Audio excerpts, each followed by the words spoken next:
Meanwhile, in other news, guys, it looks like we're going to have to start doing a segment called Lie of the Week to see how many lies the opposition is telling per week. Last week, they told two big lies. The first one was that the Prime Minister was involved in some building breach, which TVJ News came out and retracted.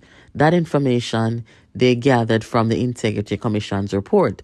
Whether they misread it or whether the Integrity Commission tried to put it out there as such. Lie number two, the next big one. $3 trillion missing. Guys, if Jamaica loses $1 trillion, the whole country would collapse. We have a year left to an election. The constant attack and disinformation on the country and on the Prime Minister is at an all-time high.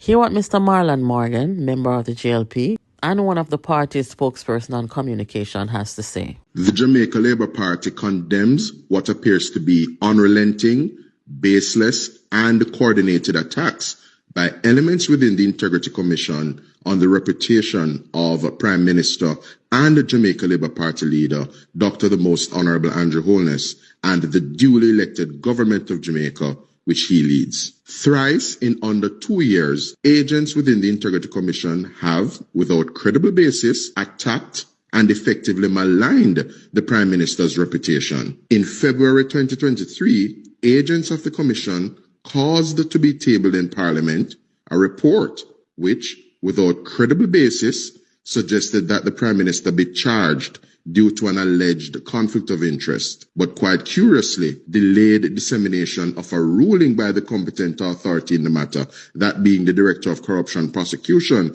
at the Integrity Commission, who opined that there is no basis for criminal proceedings against the Prime Minister. Prior to the belated publication of the ruling, which exonerated the Prime Minister, a senior executive of the Commission circulated across the world via a social media platform content which suggested that the Prime Minister could be facing criminal prosecution, when at the time of circulation, the senior executive would likely have known that to not in fact be the case. That same senior executive, several months later, without any basis, publicly attempted to blame the government of Jamaica for an incident of shooting of an IC member of staff who, the police said, was in the habit of transporting considerable sums of cash. The senior executive at the Commission resisted widespread public calls for his resignation. And in fact, to this very day, he has not even apologized or withdrawn his reckless and intemperate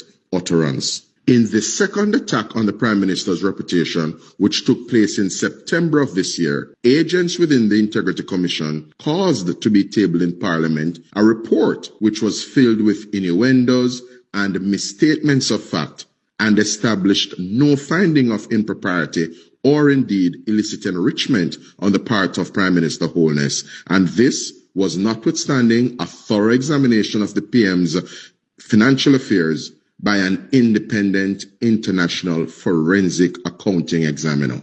An aspect of that report, which is now the subject of judicial review, also unreasonably suggested that the Prime Minister be charged for not declaring what should be considered negligible sums of funds in the bank accounts of his parents, which the Prime Minister had absolutely no knowledge of, and he had absolutely no interest in, and he would have conveyed that much to the Integrity Commission. The competent authority within the Commission had ruled that no charge be laid in relation to that aspect of the investigations. The third and potentially most egregious attack on the reputation of the Prime Minister came via a report which was tabled in the Parliament on Tuesday, the 10th of December 2024, which seeks to, without any credible basis, link Prime Minister Holness to a company which he is neither a director of nor a shareholder in, and does not own the property referenced in that report. The report